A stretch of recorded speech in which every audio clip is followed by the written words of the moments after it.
अगर खिलाफ है होने दो, जान थोड़ी है, ये सब दुआ है, ये सब कोई आसमां थोड़ी।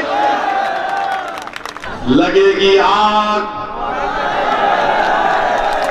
लगेगी आग तो आएंगे घर कई सदमे, लगेगी आग तो आएंगे घर कई सदमे। यहां पर सिर्फ हमारा मकान थोड़ी है, यहां पर सिर्फ हमारा मकान थोड़ी है।